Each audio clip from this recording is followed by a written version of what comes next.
ನಾನು ಅವಾಗ ಹೇಳ್ತಿರ್ತೀನಿ, ಕನ್ನಡ ಅಂದ್ರ ನನಗನ್ಸಿದ ಮಟ್ಟಿಗೆ ಕನ್ನಡದ ಬಗ್ಗೆ ಅತಿ ಹೆಚ್ಚು ಸ್ವಾಭಿಮಾನ ಹೊಂದಿದ್ದು, ಕನ್ನಡದ ಬಗ್ಗೆ ಅತಿ ಹೆಚ್ಚು ವಿಶ್ವಾಸವನ್ನು ಹೊಂದಿದ್ದು, ಕನ್ನಡದ ಆಡಳಿತ ಭಾಷೆಯನ್ನಾಗಿ ಮಾಡಬೇಕಂತ ಆದೇಶ ಮಾಡಿದ್ದು ಸನ್ಮಾನ್ಯ ಸಿದ್ದರಾಮಯ್ಯ ಸಾಹೇಬರು ಅನ್ನೋ ಮಾತನ್ನ ನಾವಿಲ್ಲಿ ಹೇಳ್ಬೇಕಾಗತ್ತೆ ಬಂಧುಗಳೇ. ನಾನು ಅದಕ್ಕೆ ಅವ್ರಿಗೆ ಹೇಳ್ತಾ ಇರ್ತೀನಿ, ಇವತ್ತು ರಾಯಚೂರಿಂದ ಒಂದು ಹೆಸರು ಬದಲಾವಣೆ ಮಾಡಬೇಕು. ಯಾಕೆ ಗೊತ್ತಾ? ಸನ್ಮಾನ್ಯ ಸಿದ್ದರಾಮಯ್ಯ ಸಾಹೇಬರು ಸೈನು ಕನ್ನಡದಾಗ ಐತಿ,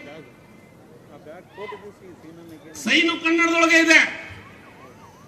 ಮತ್ತೆ ಆದೇಶ ಮಾಡಿದ್ದಾರೆ ಎಲ್ಲ IAS ಆಫೀಸರ್ಸ್ಗಳಿಗೆ, ಎಲ್ಲ ಅಧಿಕಾರಿಗಳಿಗೆ ಕನ್ನಡದೊಳಗಿನ ನೀವು ನಿಮ್ಮ ಕಡಿತವನ್ನು ಬರಿಬೇಕು, ನಿಮ್ಮ ಆದೇಶಗಳಾಗಬೇಕು ಅಂತ ಆದೇಶ ಯಾರಾದ್ರೂ ಮಾಡಿದ್ರೆ ಅದು ಸನ್ಮಾನ್ಯ ಸಿದ್ದರಾಮಯ್ಯ ಸಾಹೇಬರು ಅನ್ನೋ ಮಾತನ್ನ ಇಲ್ಲಿ ಹೇಳ್ಬೇಕಾಗುತ್ತೆ.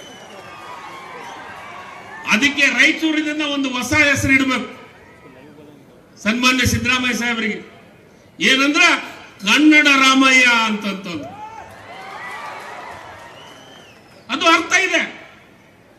ಕನ್ನಡದ ಬಗ್ಗೆ ವಿಶೇಷ ಕಾಳಜಿ ನೋಡಿ. 50 ವರ್ಷ ಆದ್ಮೇಲೆ ಹಿಂದೆ ನೋಡಿ ಯಾರು ಈ ವಿಚಾರವನ್ನು ಮಾಡಲಿಲ್ಲ.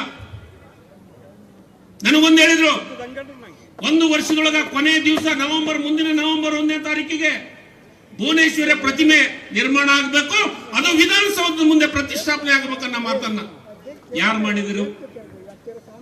ಯಾರ್ದಿದೆ ಇತಿಹಾಸ ನೋಡ್ರಿ ನೀವು. ಮತ್ತೆ ನನಗನ್ಸಿದ ಮಟ್ಟಿಗೆ ನಮ್ಮ ರಾಜಕಾರಣಿಗಳೊಳಗ ಸಂಧಿಯ ಬಗ್ಗೆ, ವ್ಯಂಜನದ ಬಗ್ಗೆ, ಕನ್ನಡದ ಏನಾದ್ರೂ ಇತಿಹಾಸ ಹೇಳ್ತಾರಂದ್ರೆ ಅದು ಸಿದ್ದರಾಮಯ್ಯ ಸಾಹೇಬರು ಒಬ್ಬರೇ.